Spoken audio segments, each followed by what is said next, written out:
112점 회개하지 않으면 망할 것이다. 오늘 하나님 말씀은 누가복음 13장의 말씀으로 은혜를 나누고 싶습니다. 3절 말씀에 보면 이러한 말씀이 기록되어져 있습니다. 쉬운 성경입니다. 너희도 회개하지 않으면 이와 같이 망할 것이다. 자신의 잘못을 하나님께서 회개해야만 용서해 주실 것이다. 이 말씀을 하고 있습니다. 회개하면 딱 떠오르는 말씀이 복음서 서두에 나오는 말씀이 먼저 생각이 납니다. 누가복음 3장 8절에 이렇게 기록되어져 있습니다. 너희는 회개에 알맞은 열매를 맺어라. 한글 성경에는 회개에 합당한 열매를 맺어라.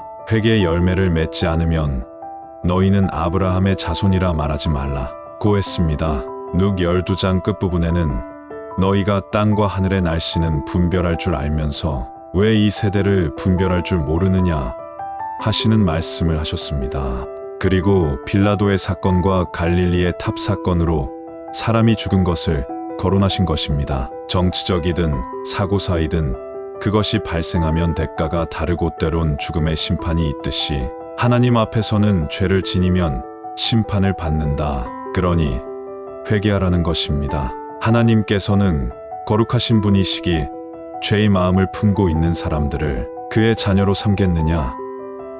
이렇게 물으시는 겁니다. 하나님은 돌덩어리 하나를 가지고도 아브라함의 자손으로 만들 수 있을 만큼 능력이 있으시지만 하나님께서는 그런 방식으로 일하시지 않으십니다. 전인격적인 동의를 요구하시지 돌덩이를 만들듯이 비인격적 방법을 취하지 않으신다는 것입니다. 너희들이 진정한 하나님의 자녀라고 생각을 한다면 하나님 앞에 죄악이 없어야 심판을 받지 않는다는 겁니다. 혹 너희들이 인생을 살면서 죄를 범한다면 그럴 때마다 하나님 앞에 회개해야 한다. 그렇게 하나님 앞에 나아갈 때에만 진정한 하나님의 자녀로서 여겨주실 것이라는 겁니다. 그 죄 용서함을 받은 하나님 자녀로서의 열매를 맺고 사랑하는 것이 너희를 향하신 하나님의 뜻이 아니겠느냐? 그렇기 때문에 회개에 합당한 열매를 맺는 삶을 살아라. 그렇지 않으면 너희는 망할 것이다.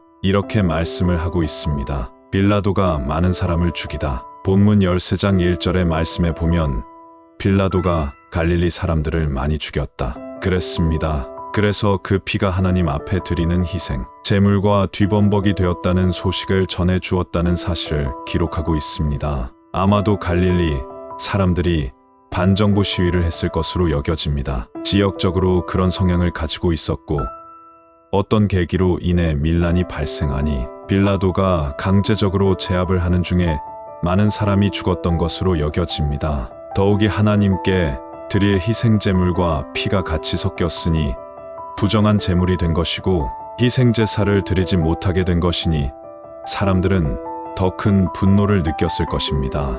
로마 시대뿐만 아니라 역사를 살펴보면 형태가 조금 다를 뿐이지 힘과 권력을 가지고 폭력과 살생을 일삼는 경우가 항상 있어 왔습니다. 가난한 사람들을 풍요롭게 하고 연약한 사람들에게 자비를 베풀며 그들의 삶을 윤택하게 살도록 하는 그런 넓은 아량의 마음을 가지고 있는 선한 권력가들은 그리 많지 않습니다. 세상의 역사가 그렇고 세상의 원리가 그런 겁니다. 빌라도라고 하는 이 인물 자체도 우리가 지금 누가복음 13장 중간쯤이어서 예수님을 재판하는 내용을 성경이 하나로 되어 있어서 알고 있지 않습니까? 빌라도가 로마의 정치력을 잘 발휘했던 인물이었습니다.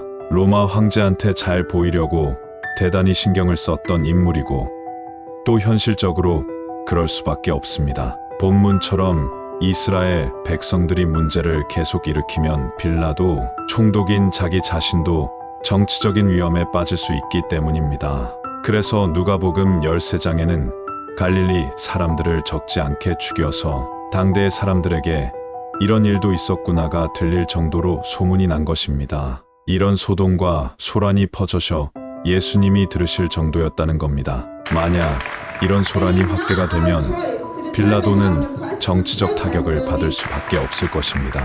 그러자 예수님께서 하시는 말씀이 좀 특별합니다. 2절입니다. 갈릴리 사람들이 이런 고난을 당했다고 해서 다른 갈릴리 사람들보다 더 큰 죄인이라고 생각하느냐?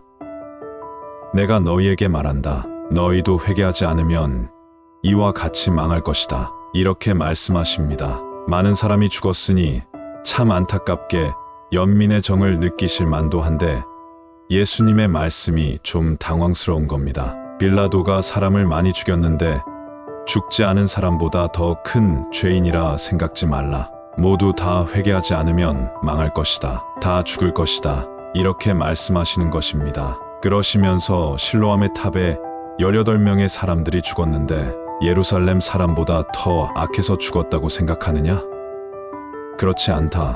회개하지 않으면 이렇게 죽음을 당할 것이다. 이렇게 말씀하시는 것입니다. 결국 예수님께서는 회개하지 않으면 다 망할 것이다. 하나님께서 이 이스라엘 백성들을 징계하실지도 모른다. 너희들은 이 사실을 알고 회개하라고 하신 것입니다. 그러니까 세례 요한이 서두에 말씀드린 바처럼 회개하라. 천국이 가까이 왔다. 그 회개의 세례를 전파했다. 고 복음서 서두에 말씀하고 있지 않습니까? 회개하지 않으면 다 망한다는 것을 경고한 것입니다. 그게 탑이 무너져 갑자기 죽는 것도 그렇고 빌라도가 많은 사람들을 죽이는 것이 그러듯이 잘못을 뉘우치지 않고 고집을 부리면 그 대가를 받을 것이다. 이처럼 하나님께서도 회개하지 않으면 심판하실 것이다고 경고하신 것입니다. 인천 송도역 남인천 농협 앞 배짜마 카페에서 이종화였습니다.